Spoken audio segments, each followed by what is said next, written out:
everyone, and welcome to another American Scouser podcast, the Thursday edition. We are back in the finals, all kinds of stuff. I am back in hosting to add a little Turkish flavor to this Irish podcast we got going on Thursday. But we have Jamie here with us. Jamie, what's happening? Lads, top of the world, isn't it? It's hard to beat. It is hard to beat, actually. It's almost like too good to be true, and it feels like sometimes just gets taken for granted at times. We're hoping Chris Strain will be joining us shortly as well to give us the other Irish part of the podcast, but we would gonna start with your 60-second news update anyway, so take it away there, Jamie. Yeah, absolutely. Our sound man has a bit of sound technical difficulties, but we're going to batter on anyway here. So after last week's news, folks, it's kind of like, what's the point, right? But the Reds never give up, so we're going to carry on anyway. The under-23s have secured Liverpool's third trophy of the year. Some familiar names involved in the Lancashire Senior Cup final are Pitaluga. If you're pronouncing that wrong, hit me up. Beck, Clarkson, Williams, and Morton, just to name a few. Lads, obviously the home kit dropped at 8 a.m. GMT time. I absolutely love it for one, but we'll talk about that later. The UEFA ticket allocation has been announced, and yeah, it's a joke. It's not news. We're moving on. Firmino's been pictured training. Moving on again. The Liverpool project in the Champions League this year is set to return 100 million in revenue alone. So fantastic news there. But finally, we're going to talk a little bit about the Red Bird potential bid for €1 billion bid for AC Milan. A deal could potentially be struck in the next few days. So big news there. My wallet will never financially recover from this, Reds. Yeah, I think when you mentioned this and you posted it in the Discord fan channel where we were discussing it, and if you are not in our Discord fan channel and you want to join, just hit a comment right here during the podcast, and immediately after the podcast we'll send you an invite that way so you can get in this conversation, because there was a lot of conversation about obviously the jerseys today and stuff like that. A lot of good humor about City yesterday, and today carried on to like a meme fest. I just, I woke up, I saw the notifications, and I was like, I know what half of these are gonna be, and I was not disappointed, that's for sure. So let's start with the beginning of the week, I guess. While we had the Monday podcast, when we were talking on the Monday podcast, Mitsush says, great show, by the way. Jamie, great show, too. It was a great show Monday. Probably my least favorite kit, mind you, but when we get to the kit conversation, we're going to talk about this again. I mean, to me, yeah, it's Elliot too. Look at you. But so let's get back to when we were talking about it on Monday's podcast. We were trying to figure out or project what Villarreal how they were going to play. Were they going to play defensive? They were going to go all out and stuff like that. So obviously it ends up being a game of two halves, as you would have it. Probably one of the worst halves we've seen the Reds play in a while. So, Jamie, I'm going to put you on the spot here because I know you love being on the spot. That's your MO. Actually, it is. Yeah. Okay, so give me the biggest reason why that half turned out the way it did. Oh, the biggest reason. Yeah, if you had to pick one and you were like, I mean, obviously there's multiple layers to it, but if you picked one and you said this is the main one, what would you go? I'm going to use it as a cop-out, but the law of averages, right? Like, maybe, I don't know. That's the only thing I can think of that's greater than the sum of all its parts, if you know what I mean. Like any one thing could happen that made us play like shit, but maybe just the fact that it was time.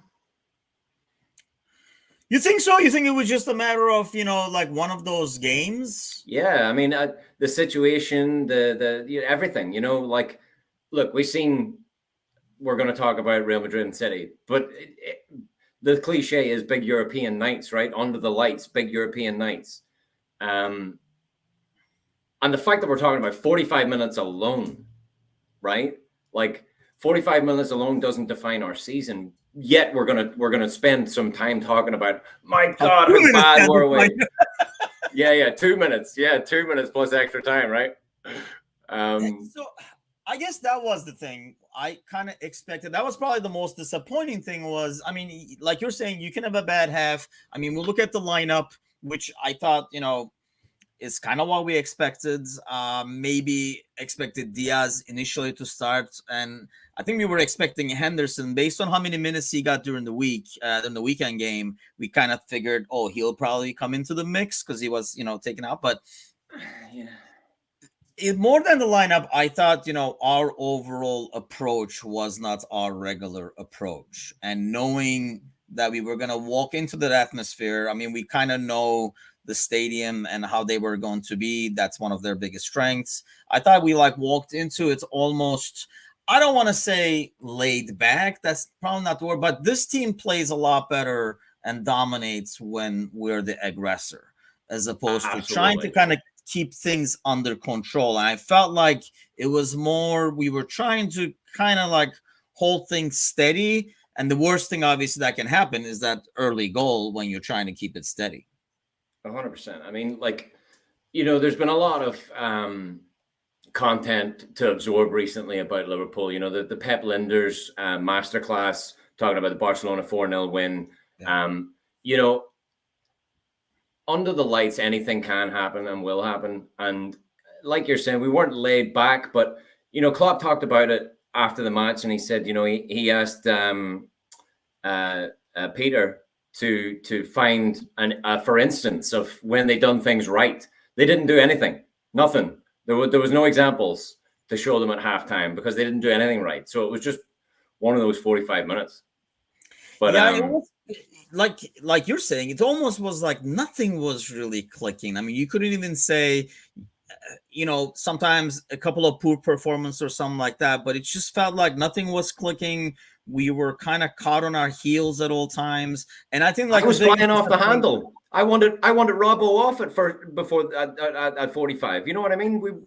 We were all losing the plot, and the Reds just weren't at it. And it can be like that sometimes, and it just took them, to get in at halftime immediately and to get a quick reminder of what was on the line, And like you said, that early goal. Everybody's like, oh, probably Klopp let him hear it. And, I watch, I mean, shits, how many times do we watch Klopp, in terms of his post-match and stuff like that. And I've heard him talk about he never has had to really go in at halftime or at the end of the game and really let the boys have it or anything like that. It's more about explaining things and stuff like that because there has to be a constant. You don't want to be that guy that's up and down every time.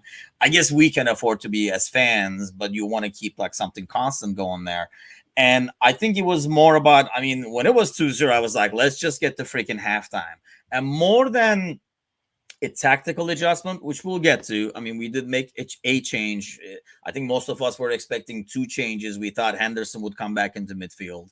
Whenever things don't click, I mean, right now, and Jamie, I'm probably the harshest critic of Keita, but he's the new Lauren/Gomez of the lineup now. When things go south, if he happens to be on the field, somehow everything ends up being his responsibility. Whereas, like you're saying, it was kind of like everybody was on the same boat there.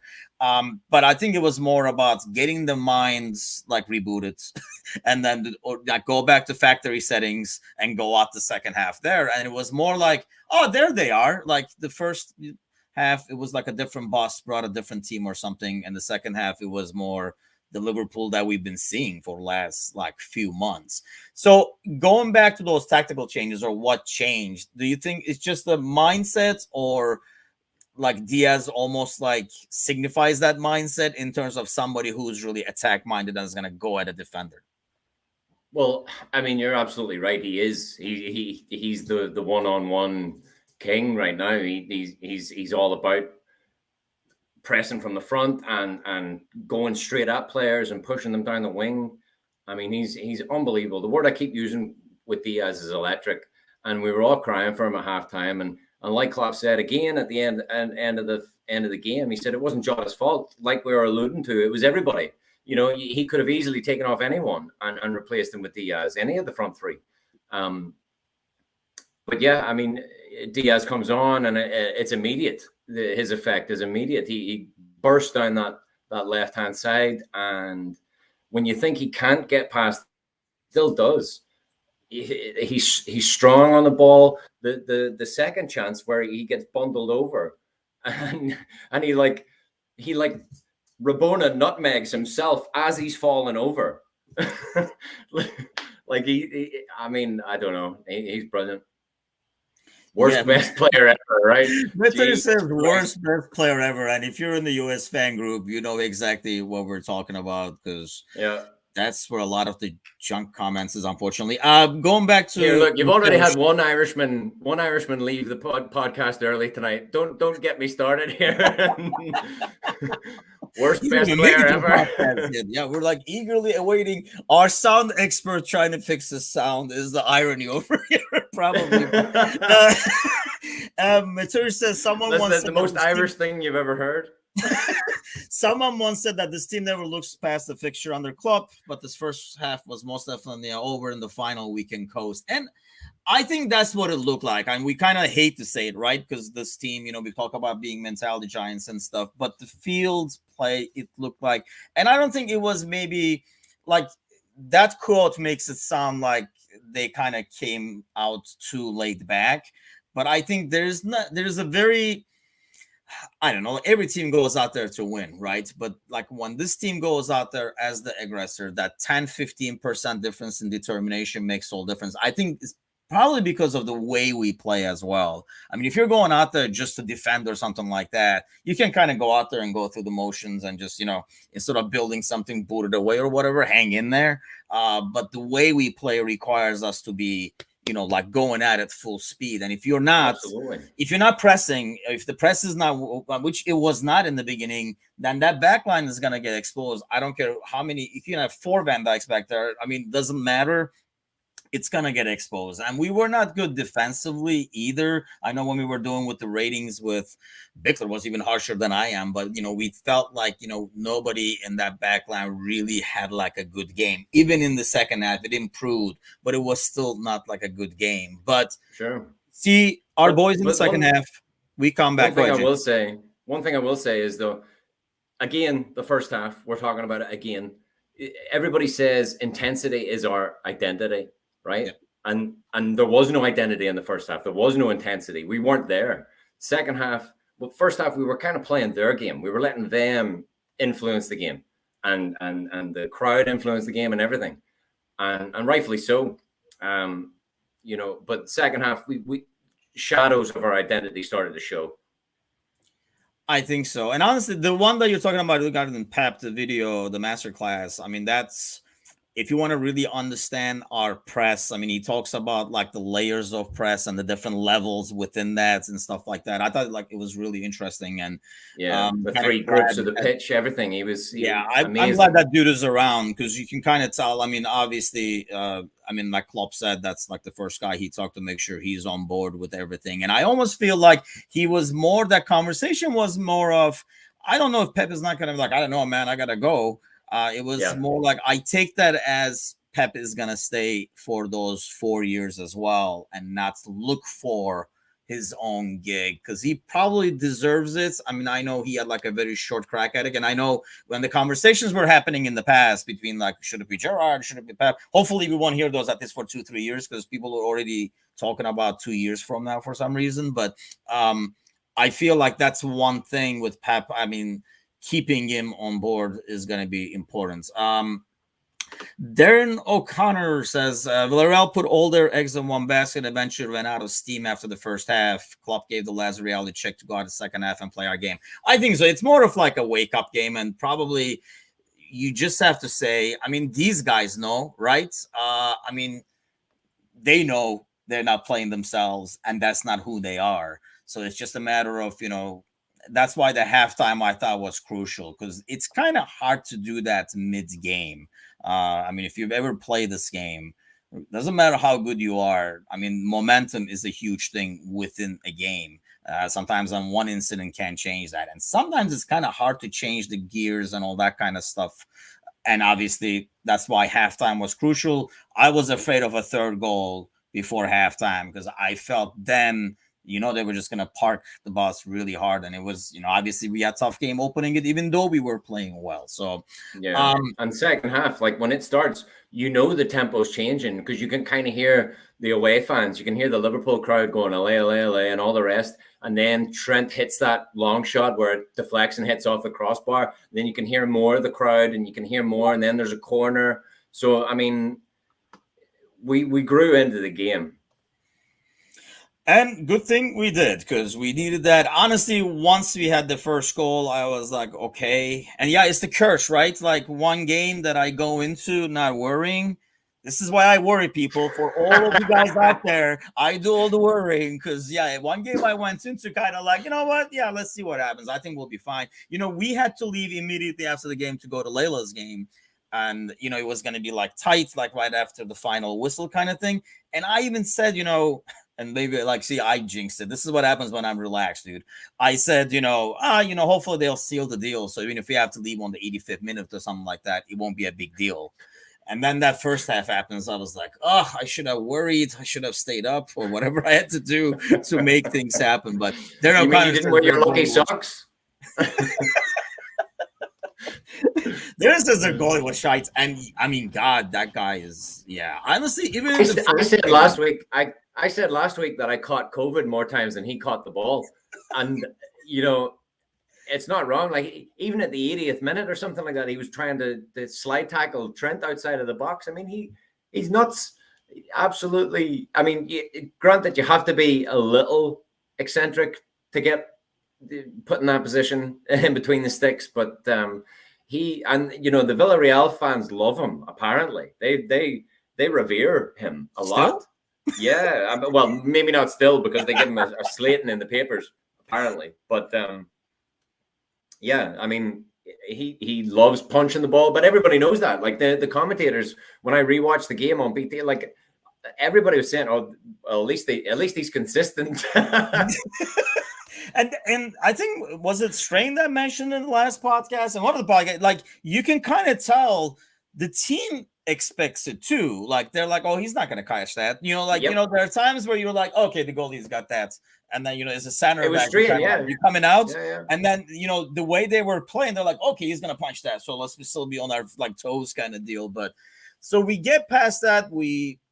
I think we made it maybe more interesting and serves me right for not worrying. So get me back to the worry modes, get back to the regular Liverpool mode, and we get past it and we go to the final. So let me ask you this. And I think this is probably the mistake that everybody made, including maybe the team that hit the field in the first half, that we were kind of like one foot was in the final. Who did you want in the semifinal originally? Did you get who you wanted? Absolutely. I wanted Real Madrid. I honestly thought that they were going to beat Man City a lot more comfortably. I didn't think City would go 1-0 up. I thought the Bernabeu would get to them, which, I mean, I've been there. It's an awesome stadium. I've got a great story to tell if we have time. But amazing stadium. I honestly believed that Real Madrid were going to turn them over a lot more comfortably, granted.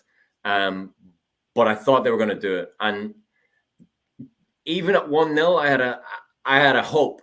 I didn't think it was possible. I had a hope. Really? Yeah. See, I did. I did. Why did you want him then? For the Mo Salah bit, Mo Salah after the game on BT Sport, talking to Rio Ferdinand, he was very open and candid, and he said, "No, I want revenge." Like he spoke about his goals and assists. He plans everything out before the season. He says, every single season I've ever done, I've always planned assists and goals. And Michael Owen and Peter Crouch were there. And after Mo Salah left, they were like, no, I've never done that. Maybe never assists anyway. Like goals maybe, yeah. Goals maybe, but never assists. Like Mo Salah is honest, open, driven, and wants Madrid. And you could see that. He was so honest to a fault. Like if Madrid didn't do the miracle and we've got City in the final, Mo Salah probably looks a bit petty. But the man's so open and honest, he doesn't care about that. He wants Madrid for revenge, and fair play to him. But no, I wanted Madrid because I feel we've got a better chance of beating them. I mean, they've got an aging team. I know they've got 4 free games from now to the end of the season because they've got the league wrapped up. Look, I've been boring my wife to death talking about football nonstop. I could talk nonstop about Real Madrid right now. Stop me if I'm wrong. Like I wanted them. I want all the things that Mo Salah wants, and I think we can beat them. I think they've got an aging squad. I think without Tony Cruz playing well, Camavinga was unreal in the last 10 minutes. Rodrigo was all right. He scored 2 goals. Benzema was all right. He made a great assist. I mean, these guys can turn it on at the drop of a hat, but I think put them up against us and they pale in comparison. I really do. They may be going for the 14th and the bravado, the audacity for them to going for the 14th shirt after the final. I thought that's a bit cheeky. I think that kind of a lot of Liverpool players are going to see that and they're gonna want those shirts. Trust me, they're going to want to buy them shirts on eBay. I mean, I did want Real as well. I just felt like it was not going to happen. Just because, I mean, after watching the first game, especially, I was like, man, I would love to have our boys go against this defense, and especially and pressure that defense moving the ball up and go against that defense with that. I mean, that's a solid midfield, but it is an aging midfield.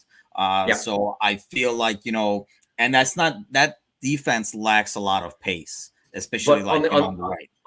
On the flip side of that coin, they've got a lot of youth coming through. They look like proper players too.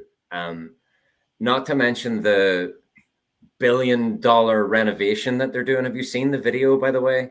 No. Oh my God. Do your drop into the Discord channel. I'll send you the link, whatever. This Real Madrid renovation, it's like cyberpunk stuff. It's like beyond belief futuristic. It's a pitch replacement. So the pitch actually raises, compartmentalizes, moves, disappears. They can have conference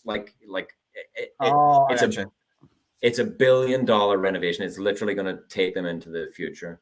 But listen, very quickly, my story on Real Madrid. Sure. I went to the Bernabeu, visited, done the whole stadium tour.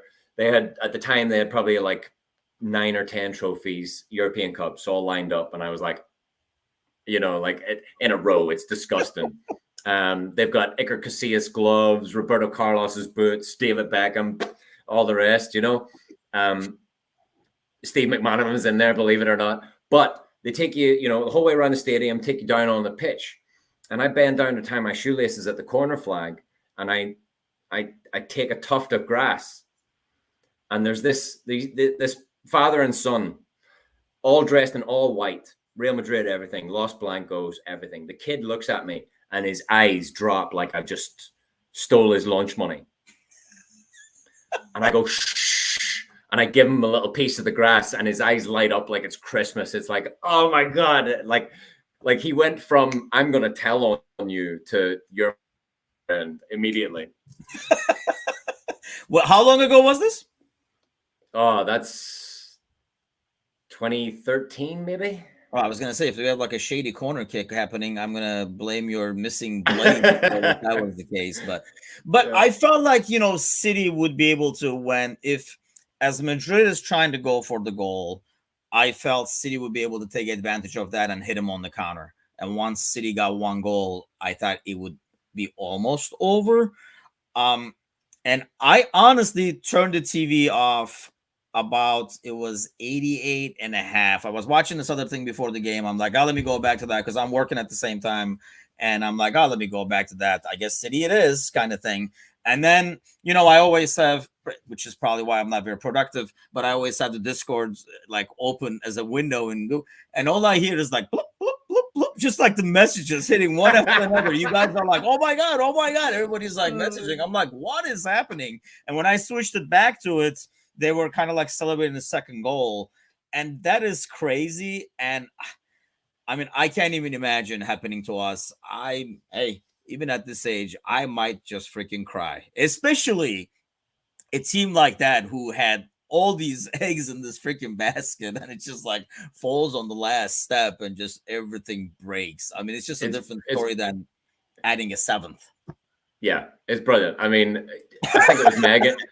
I think it was Megan in the Discord who said Foden's just got a face that he wants to cry all the time, and I think that summed it up for me. Like, Megan, I want to thank you. I've been waiting for that. Like I don't know, like Foden's face is just one of those that you're like, you know, it's a typical Mancunian face. You know, you're always looking bothered. You're always looking annoyed. You're always looking up for an argument, vexed. You know what I mean? Like, I don't know, but he does look like he wants to cry. And you know, I'm glad they didn't hang around the pitch like the Villarreal players did and done a lap of honor. Yes, it was their stadium, and nobody wants to see the City fans do a lap of honor. But I wanted them to stay out on the pitch longer because, listen, I've been to the Bernabeu. It's an amazing stadium. That pressure, they're lucky that that couple of thousand was blocked off, you know, for the renovations, because I mean, it was brilliant. Watching Foden's face at the end was excellent. But yeah, I mean, look, we could sit and talk about them all night, but some of our goals were amazing, though, weren't they? Like the Mane one where he cuts through at the end. Like, I mean, I could sit here and talk football nonstop. Like, so what's like next? With the City game. So what do you make of what do you think the cause? This just happens to be, you know, do you give credit to Real? Do you give kind of like, do you blame City? Do you blame Pep? What do you put that? So yeah, again, you know, at the start of the show, you asked, you know, the good questions, right? You know, like, why were we so shit in the first 45? How did Man City lose this? You like to stick the knife. I like it. The problem is there's no Chris, so you're getting every step, baby. So yeah, I mean, look, it's down to the stadium. Like I've said before, it's an amazing place to be. When you're up on that top rung of that ladder in the Bernabeu and you're looking down, it's amazing. Like, what is it, 80,000 capacity? It's got to be 90,000 capacity, something like that. Something like that, yeah. With this new $1 billion renovation, I mean, literally, do yourselves a favor. I hate them. We're going to beat them in the final. But their stadium looks amazing. So does the Camp Nou, but we ruin them too. So you know what I mean? Why not? Yeah, exactly. So two, I got two more knives for you. So one, you already like mentioned them that they're gonna have 4 weeks where, you know, they won the title, they can kind of like kick back and wait, take their time or whatever. You can kind of look at that both ways because there's something to be said about being in rhythm. Which side are you on? Is that kind of like a good thing for them, or it can come to bite them in the ass, especially when they suddenly go against a team like us, you know, that pace after not playing? I mean, I would assume they would play. They're not going to just totally sit and play the bench for 4 weeks. But in terms of like meaningful minutes, suddenly from not playing that important, crucial minutes to playing a final against a team like how we play too. It's not like, you know, we're going to sit back or anything like that. We're going to be in your face. So where do you sit on that? Short answer is, short answer is a massive disadvantage to them. They've got nothing to play for. That's plenty. That's 3 weeks for them to lose focus, lose ambition. You know, at the end of the day, these boys are already thinking of the beaches. They've got 14 on their back. They're already thinking of the cup. It's 3 weeks. They're done. They're done. I'm that bullish about it. Look, I'm under no illusion here. Real Madrid are in a bracket of teams that can afford these things. Chelsea, maybe even City, you know, have older players, but a bunch of youth. You know, they've got a big squad of full talent, so they can rotate. But they're going to lose ambition. They're going to lose desire. For them, it's like, look, if you're a betting person, and thank God I'm not, my wallet can't handle it, thanks to Jurgen and the Reds. But I used to play the horses a lot. And in fine, is that why your wallets can't handle it now, or what? Yeah, I've had my days. Let's just say that. We used to go to the Grand National year after year, which is Aintree, just outside of Liverpool. It's like the Kentucky Derby. We used to go to every year, betting on the horses. It was brilliant fun. Anyway, different story, a longer story, a potentially more dangerous story.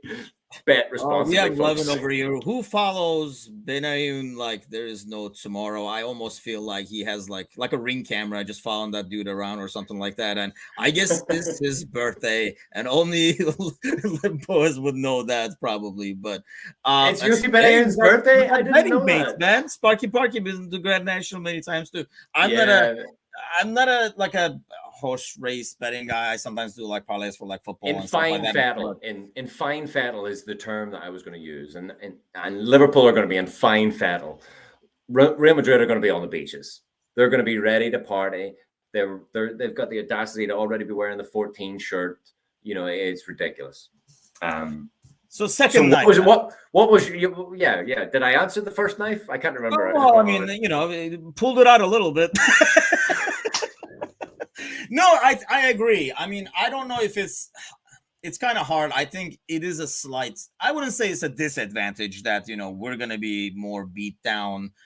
I guess it would come to injuries. If there were no injuries, I agree with you. It is a disadvantage. But because of these games, if something happens and we lose somebody or somebody's kind of like nicked up or anything like that, that's when things change, I think. So give me your worst case scenario. Momentum, I agree with Darren that momentum is important. Yeah, oh yeah. Second knife. City. And this kind of brings us back to the Premier League as well, heading to the weekend here. And we play first again. So we have the ability. I mean, it's a tough game. I honestly, we'll talk about the game a little bit as well. I think when I looked at the fixture, when you compared our games versus City games, I thought this was the game that's the toughest for us. I know some people were saying Newcastle away just because this one is home, but I still think, the Spurs game, just because they have the talent to hit us on the counter with Kulusevski and Son and stuff like that, like they can take advantage of the high line like some other teams cannot. But we'll get to that. Let's go back and enjoy more City misery. But yes. How will that, do you think it will affect? Because it's one thing if they lost that game 2-0, a goal in the 18th and a goal in the 75th or something like that. But to lose the way they did, I mean, it has to be demoralizing as hell. How much do you think that will affect how they play this weekend when they come back? Because I would think the immediate game is going to be the main game. Absolutely. First of all, 120 minutes. On a lot of those players. Let's remember that. So that's excellent. That was almost like, you get caught up in the fact that City are winning 4-3, and it's like, all right, they're going to the Bernabeu. They'll be fine. A lot of people did. I perhaps romantically kind of hoped for this to happen. I think it's going to hit them a lot harder, and that's why Pep got them off immediately. Because I think they were heartbroken. I think, look, they can do what they want in the league. They have done. They're going for their third in a row. Or no, sorry, not third in a row. What am I talking about? Hell no. What am I talking about? Look, they're running away, and they should have the league sewn up. Their last three games away are better than ours. Like Tottenham's a big slipping point for us. Newcastle was not so much anymore. Spurs is difficult. They have to come to Anfield. At this stage of the season, Anfield is a different kettle of fish. Every game's going to be a final. Every game's going to be like a Champions League game under the lights. It's a later kickoff. I think it could demoralize City a lot. It has the potential to. And I've kind of give up hope on the league because everybody says it's out of our hands, right? And until that moment, it's going to be like that Chelsea game where we won the league. We're all sitting, waiting around, and I know you're not the biggest fan of watching City right now and hoping for them to slip up, but unfortunately I am. I'm I waiting. feel like I'm a bad omen, man. Like I'll turn on a game and they'll score. I was like, damn it, I should have never turned it on. So I have like stupid superstitions like that. It's kind of like my worrying disease, where like if I look and it's 0-0, let's say 60th minute, I'm not turning that shit on because I know I in know my head, I know it's stupid, but I know in I know my head exactly where you're somehow coming from. I the know moment I exactly turn where it you're coming on, they're from. gonna freaking score, and I'm gonna be like, "Damn it, it's my fault." I know it doesn't. See, I know that's not how the universe works, but that's how so my freaking brain works. so do what I do, right? Watch all the games, and then maybe this time of year, you're like, nah, I'm Clear not gonna watch yourself of any. all blame. I'm not gonna watch any, right? Yeah, the stereotypical Irish. You know, the Irish and the Turks have got a connection here, Timuchin. Come on now, we come from you. We're a part of you. You know, um, yeah, embrace that pain, emotion, hurt, worry, embody it. Oh, I'm already like started worrying for Saturday. So let's talk about Saturday. In terms of lineup, I think the fact that the game was on Tuesday really helps. And like you said, it's a late game on Saturday. So I feel like what happened or who played on Tuesday should not have as much of an impact as if it was Right. a Wednesday game and a Saturday morning game, kind of like what we had with like Newcastle last week, right? Yep. So who do you expect in terms of the 11? I think, with Diaz, after the watch in the second half, it almost feels like, right? I mean, let me know if you don't agree, but it feels like our ideal front three right now is Diaz, Mo, and then Mane in the middle. 100%. Where do you with the midfield? I mean, you would expect Matip to come back because he's the Premier League guy. What are You you gonna put him in the midfield, are you? No, I'm good. Yeah, I bring Matip to go on an adventure. He puts himself in the midfield. Yes. And I think that's another thing. Like when teams, we could have used that. I love Konate, and I think, we did find a gem in him basically based on his age. I mean, the dude is like a physical specimen by himself. European pedigree. Yes, and that as well. I think that's what helps in the European League. That's what helps, exactly. One thing that you do not get with him that you get with Matip is being able to go in between those lines. So, he can move on the ball. Like they can give space to Konate knowing he's not going to take that space. You can't really do that with Matip because he's a number 10 at heart. So he's going to just push up. Right. And he's good at it. It's not like, I don't know. We've had defenders before go up and, it might not look pretty, but the dude has like a great first touch, good vision, good passing, and not to mention some good ones. And he Daniel Agger loved the left foot strike from 30 yards. Sammy Hoopy has scored goals for fun. I mean, Jamie Carragher, we best not talk about him scoring goals because he got more own goals than anybody else. Anyway, but no, I think you're right. Konate, though, a little bit in that Valencia game, he was on the ball a bit more. I think with him, he's still in that honeymoon phase where he's a little not shy, but doesn't want to fuck up, doesn't want to mess up too bad. That could be, yeah. And Matip now, cult following, accepted in the team. And I'm not saying Konate is not. He slipped right in there. And like I said, European pedigree. He's played top games in Europe already, top international. He's 22, and he just walked into this team. I think it's phenomenal what he's phenomenal. I think in a couple of years, we're going to maybe not see that juggernaut that Joel can be, where he just seems to slalom in between. I'm tall and skinny too. I think the man he's a man after my own heart. Like I used to love Didi Hamann. I played that role, that Stevie Gerrard role, but I was really Didi Hamann, let's be honest. I was the backup singer very much in midfield. But Joel Matip is a man after my own heart. I love how he breaks through lines. And I think on a game like this, that will come in handy. What you get from Konate that you do not maybe sometimes get from Matip is the passing in between the lines. Like, so when he is giving time, I find that he finds that pass to Keita or to Thiago or someone like that in between the lines, but he's not going to move up with the ball, which is easier to defend in my mind. But Konate, like you said, he's 22, but has the experience based on what he's accomplished and what he's played so far. He's almost like has the experience of a 26, 27-year-old center back, even though he's only 22 and learning. Imagine him at 32. Yeah, he's in a great environment, learning from the best next to him. And I think like he doesn't have that pressure too. He can take his time to learn, which is golden. But so let's get back to that midfield. Who do you put in that midfield? I'll just keep throwing the knives, and then you just see what you can do. Yeah, I mean, hard to see past Henderson. I keep seeing people giving him stick online. I don't get it. Henderson's probably going to start. Henderson, Fab, Thiago. Fab had a rough 45. Everybody else had a rough 45. Villarreal, excuse me. But played well second half. Fab did. Naby did too. And I just think Hendo, Fab, Thiago could be the starting lineup.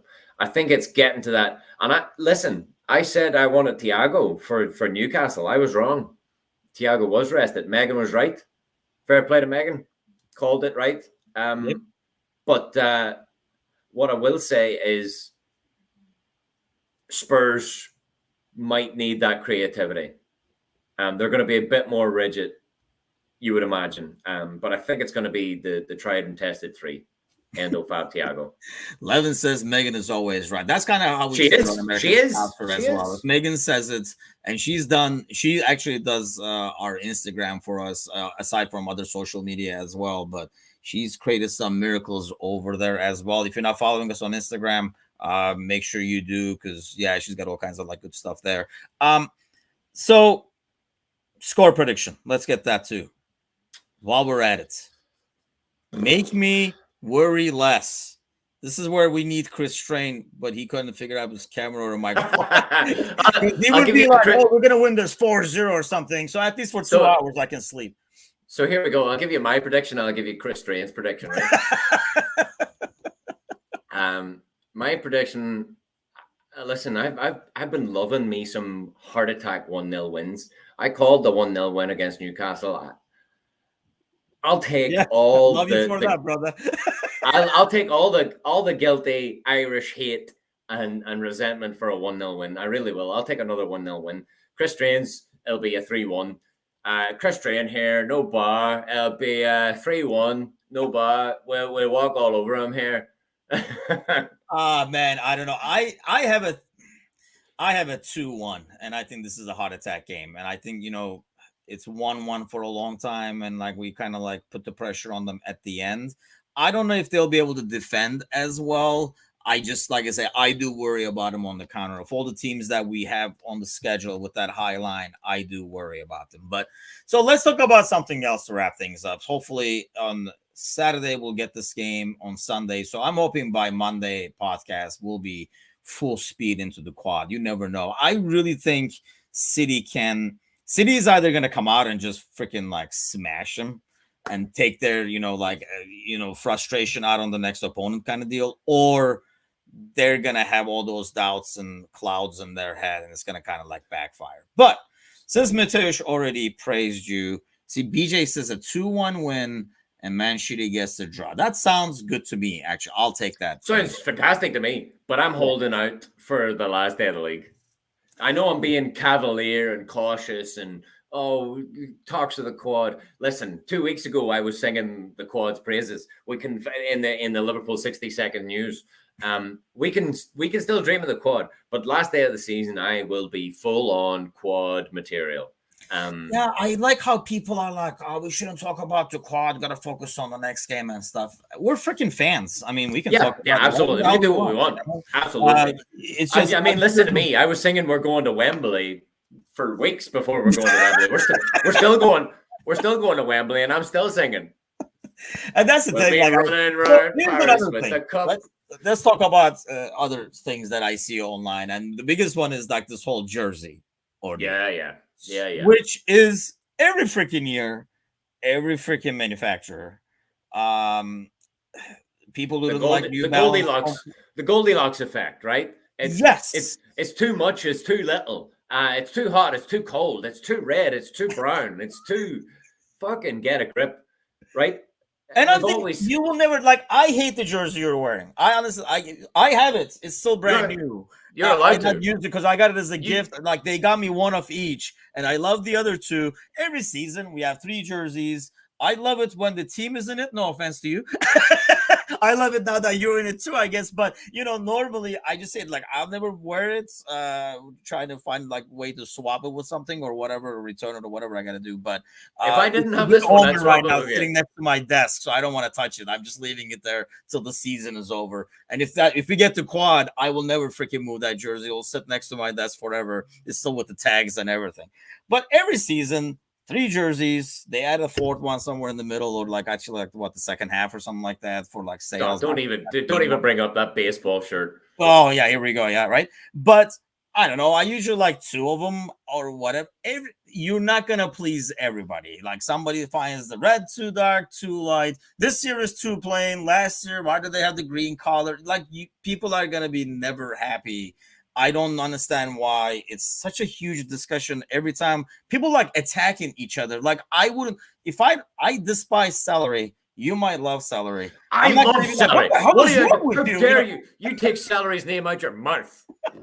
I just don't get that. But what Alan Walnut does say?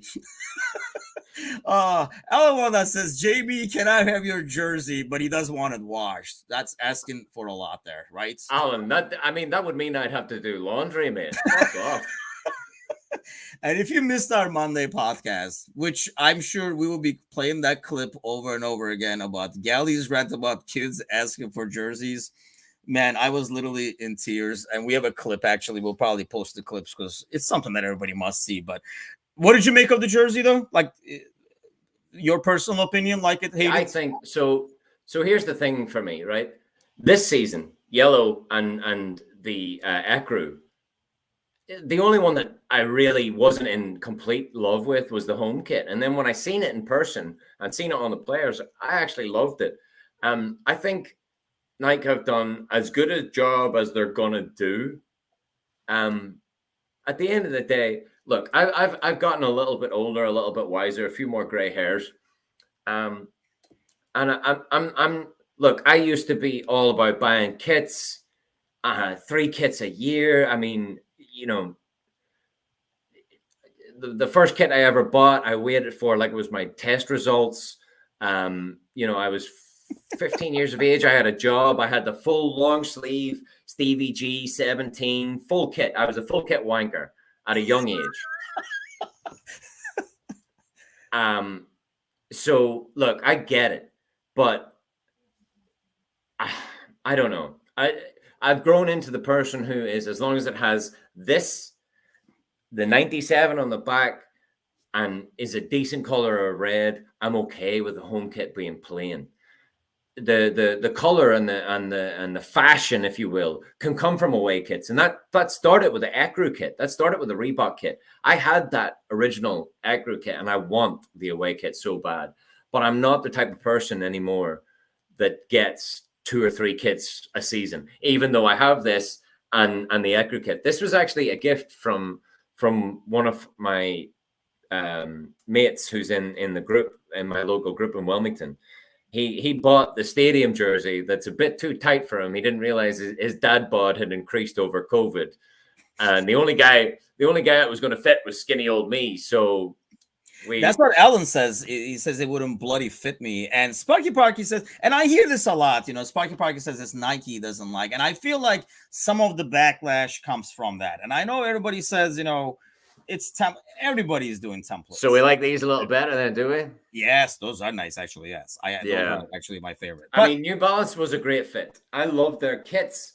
I love the Warrior kits too. I'm the Enigma. A lot of people, I love this season's kits. I love the 3 of them. I loved Warrior, and I have the yellow Warrior kit. I know you don't like yellow. I am absolutely team yellow. Not that it suits my skin tone or my Irish nature or anything, but I just love the yellow look.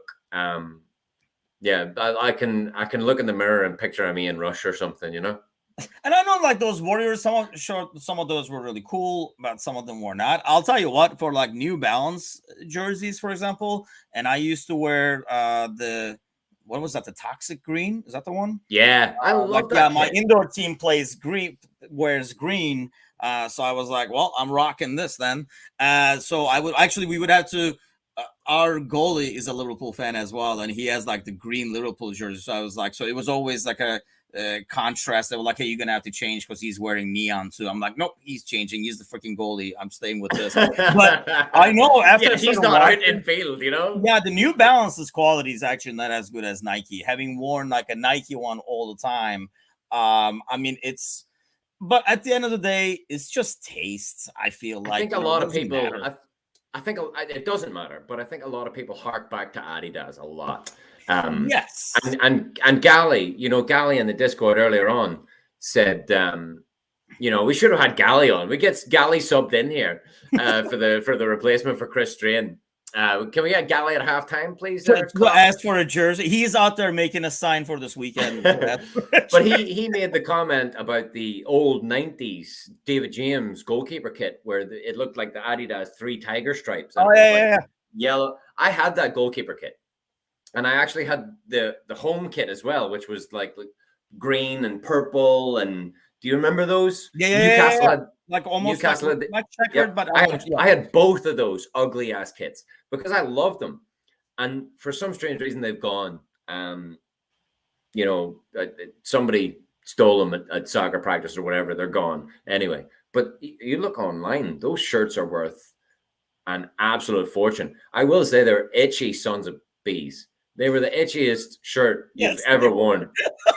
But really, really itchy goalkeeper shirts. But they're fashionable now because all these fashionistas, these kids running around wearing Juventus shirts who couldn't tell you who plays for Juventus right now, or probably still think Ronaldo plays for them. Do you know what I mean? Like all these kids pay $1,000 for those shirts, but yeah, I wouldn't sell them. I've lost them, unfortunately, but I've still got a few of them. But I think it goes. I mean, I agree with what you're saying. As long as it's Liverpool and as long as it's selling, I mean, obviously there are people who like that yellow and they can buy it. That's fine by me because the money goes to the club, and we're all happy at the end. So it just doesn't matter. You're gonna buy this one, you're gonna buy that one. I think we're all. The funny thing is, like people are like, oh, they're the worst jerseys, like Nike and stuff. But I think one thing that Nike has done is the fact that be able to get it spread a lot more. That helps the club a lot more because we can sell more. Absolutely. I know for freaking New Balance, as much as everybody's like, oh, New Balance, they were making stuff special for us, blah, blah, blah. Like they're like making a custom cake or some shit. But you could never find them at a store. Even at New Balance stores, they never carry jerseys and stuff. Now you can go to a Nike store, get your jersey. You can go to a Dick's Sporting store and get your jersey. I mean, out here in the US and around the world too, like I know like in Turkey and stuff as well. I mean, it's the same situation. Their distribution is so much better. The sales are better. And ultimately, the contract is better for the team. As long as, like you're saying, like logos on this side, I really don't care as much about what the other logos. I know the camera's definitely. I know I got no, flip flop over here. Yeah, don't point at that. I couldn't give a toss. Who look, sue me, Nike, come at me. I haven't got a penny in the world. You're not getting much. Boys, I couldn't give it. We were all part of the DS signing by buying all these jerseys. Yeah, Speaking of, you should be a part of American Scouser and head over to the American Scouser shop right now. You should and check out the new Lucho Diaz shirt we just got out from our new Erin Grogan, she's extremely talented, and like using some of her designs. We're gonna be adding more. There's like a Mane and a Jota shirt coming as well. I mean, they're just freaking beautiful. So do you have a graphic up this? Do you have a graphic, lads? If you're not watching this, it is an amazing illustration of Luis Diaz. It's a brilliant t-shirt. Tune in because I'm going to be buying one and I'm going to be wearing one on the pod. Sparky Parky says only buy my shirts from Enfield, so he clearly has not seen the shirts. Sparky Parky, fuck it, I'll buy you one and we can both wear one together, mate. They're brilliant. Gally will buy Sparky one. They're best buds. I don't know. Gally can beg one off me.